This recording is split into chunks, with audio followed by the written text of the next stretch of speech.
السلام عليكم ومرحبا بكم. ان شاء الله تكونوا بخير. جيتكم بوصفه مملحه على شكل مثلث، تجي محشيه لداخل بالدجاج والفرماج، تجي بزاف بنينه وتتكل مع شوربه فريك ولا مع حليله ولا مع لاصوب، وتجي هايله وتجي خفيفه لداخل. ان شاء الله تعجبكم. دونك نبداو الوصفه على بركه الله. واش فيها؟ هنا عندنا كاس حليب يكون دافي كما راكم تشوفوا، عندنا 4 كاس تاع الزيت،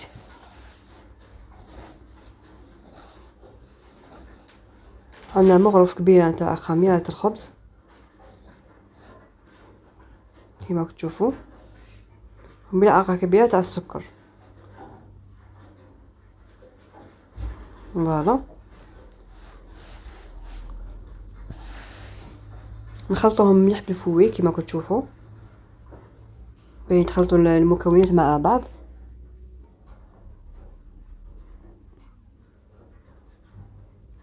وصفه بزاف خفيفه قلت لكم وبزاف سهله واقتصاديه، باش الواحد يبدل مش من البوراك، يبدل راكم تعرفوا واحد يبدل، لازم نديروا حاجه جديده.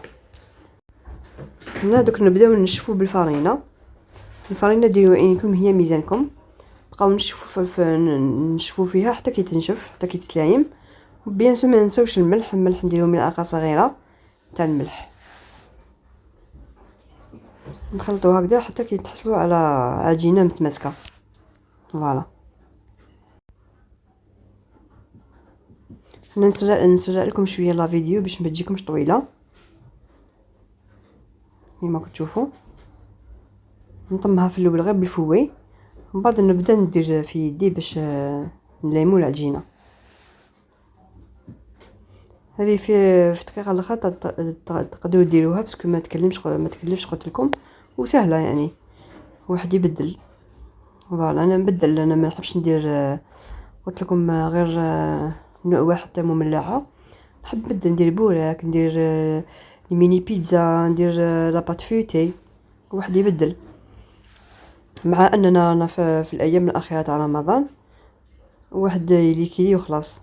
بعد ما طميتها هنا نغطيها بالسيلوفان ونخلوها تخمر حتى كي تضاعف الحجم. فوالا كيما كتشوفوا هكذا. من بعد نجي في المقله تاعي نسخنها مليح بالزيت، ندير كميه تاع بصل، نديرو حبه تكون صغيره، نقطعوها قطع هكذا ونخلوها تتحمس بيان في الزيت كيما كتشوفوا، خلوها تتقلى مليح. من بعد نجي نضيف الدجاج ملحي ولا لحم ملحي، واش كان عندكم في الدار. انا تتوفر عندي دجاج ملحي درتو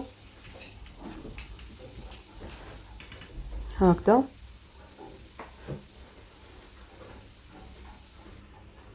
ونخلوه يطيب، ومره نجو نفتوه شويه باش ما يطيبناش هكا كتلات، نفتوه باش ينحل لنا مليح.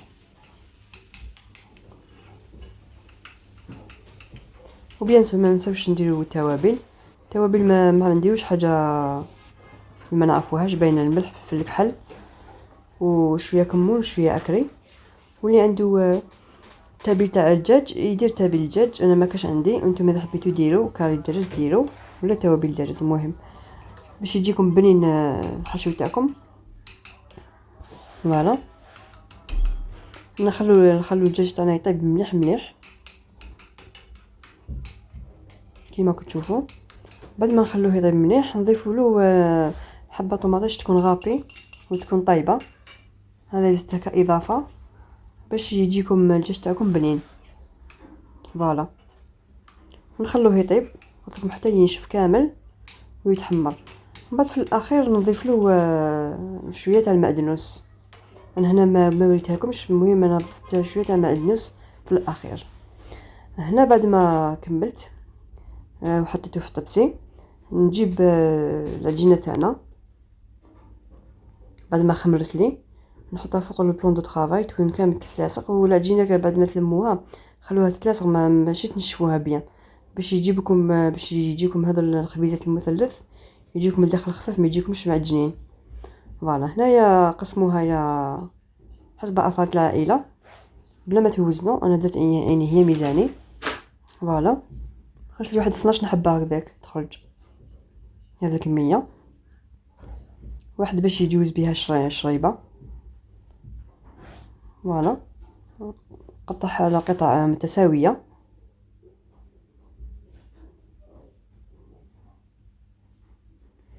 هنا خرجت لي 12 حبه، نكورهم ونحطهم قدامي، ومن بعد نبدا الخدمه تاعي. لازم نكورهم ونحطهم باش ياخذوا العفو تاع الكوريه، ونخلوهم يرتاحوا شويه يطلعوا غير شويه، من بعد نبداو نحلو. هنا نحلو بشويه تاع فارينه، ونحلوها بالحلال على شكل دائري كما تشوفوا، ما ترقوهاش. المهم نحلوها شويه، ديروا في الوسط الحشو تاعكم تاع الدجاج كما تشوفوا. هنا الدجاج اللي يحب يزيد له كاضافه فرماج كي يكون سخون، كي يطفوا الدجاج هذاك يرمي له جوج حبات تاع فرماج بورسيون، خلوه يذوب معاه. واللي ما يحبش ما يديرش.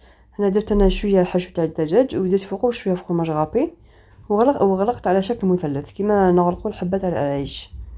نغلقوها هكذا ونحطوها في السنيوه تكون فيها ورق الطهي، ونحطوها على القاعده تاعنا وين غلقنا باش ما تنحلناش الحبه تاعنا كي طيب فوالا. هنا نزيد معكم حبه باش تشوفوا.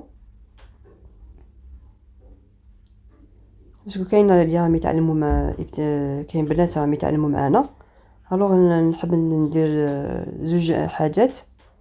اسمع نوريكم جوج مرات واش درت باش تفهموا فوالا. نحلوها ابان بالحلال ما ترقوهاش بالاستعانه بالفارينه والحلال، ومن بعد حطوا في الوسط الدجاج تاعكم، وديروا شويه فرماج غابي، ولا حبيتوا قلت لكم زيتوا زيتون زيتوا كما نقول لكم الحشو لكم اختيار، ديروه نتوما كيما حبيتوا. انا درتو هكا سامبل، وانتم واش اذا حبيتوا تزيدوا كاضافات زيدوا ما كاش مشكل. ونغلقوه على شكل مثلث كما قلت لكم، ونحطوها على الغلقه تاعها باش ما تنحلناش.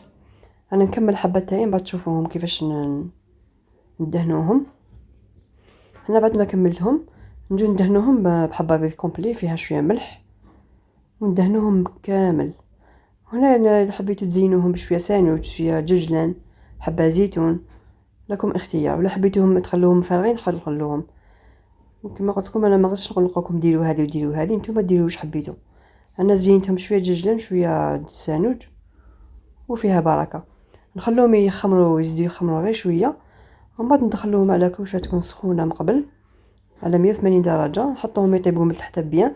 كي يتحمروا نشعلهم من الفوق ياخذوا التحميره هذيك لا دوغ بيان دوغي، ومن بعد نحيوهم فوالا.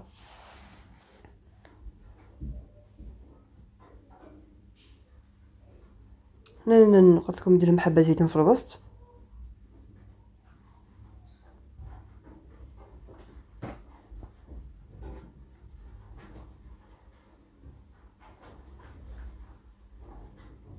تحبوا تزينوهم بلي غونديل تاع الطرشي زينوهم.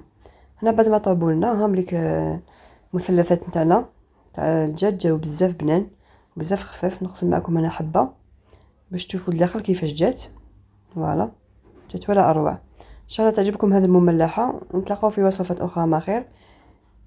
دمتم اوفياء، صحفتكم، مع السلامه.